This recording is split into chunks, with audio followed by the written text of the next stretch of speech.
வணக்கம். நம் முன்னோர்கள் விட்டுச் சென்ற வர்ம புள்ளி நாம பார்த்துட்டு வரோம். மொத்தம் 108 வர்மம். அதில் இன்னைக்கு நாம பார்க்க போகிறது 30வது வர்மம், 30th. அதுக்கு ஒரு பேர் இருக்கு, அடப்பு வர்மம். மார்பக பகுதியில் தான் இருக்கு.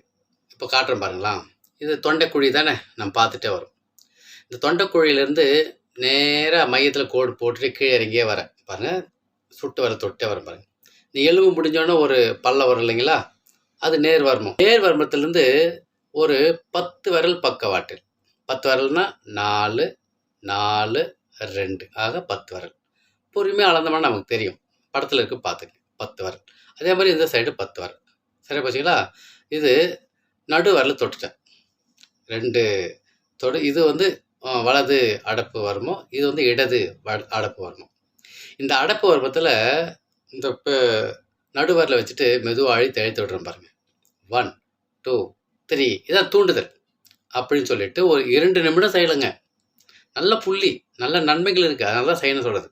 இப்போ 2 நிமிஷம் அப்படியே சொல்லிட்டே வந்துட்டு முடிஞ்சுதா. இந்த உள்ளங்கையில் இந்த இடத்த வச்சுட்டு மெதுவாக அப்படியே சுழற்சி ஒரு தட்டணும். சுழற்சி இந்த உள்ளங்கையில் அந்த இடத்த ஒரு தட்டு, இந்த மாதிரி சுழற்சி அந்த ஒரு தட்டு ஒரு 3 முறை தட்டணும்.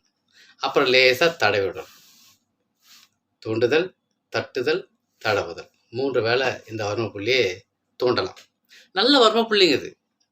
என்ன அப்படின்னா, நெஞ்சு அடைப்புக்கு சிறந்த புள்ளிங்க இது. நெஞ்சு அடைப்புக்கு வாசி ஓட்டை கிடைக்கும். வாசின்றது வந்து மெரிடியன், உடலுக்கு தேர்ந்த ஆற்றல், சக்தி.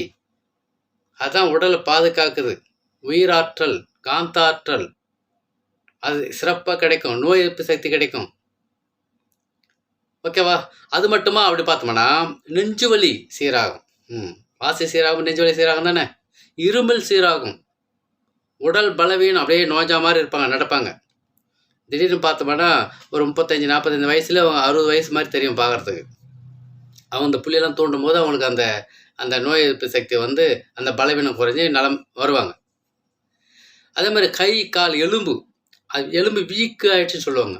பார்க்குறதுக்கு ஒரு வித்தியாசமாக இருப்பாங்க. அவங்களுக்கு இந்த புள்ளி நல்லா வன்மை கொடுக்கும். சுவாச மண்டலத்தை சீர் பண்ண பாருங்க. வேற என்னங்க, நுரையீரலில் நீர் கோத்து போச்சுன்றாங்க. மூச்சு உள்ளே இழுத்தா வெளியே விட முடியாது. 3 மணிக்கு இரவில் எந்திரிச்சு மூச்சு வாங்கும். அவங்களுக்கு இந்த புள்ளி அடப்பு வர்ம சிறந்த புள்ளி. எனவே இந்த புள்ளியை நாம் தெரிந்து கொள்வோம். எங்கிருந்து தெரிஞ்சுக்கிட்டு அதை ஏக்கம் பெறுவோம். இதனால் நம் உடல் நலம் காப்போம். நம் நலம் நம் கையில். அன்புடன் உங்களுக்கான ரவிவர்மன்.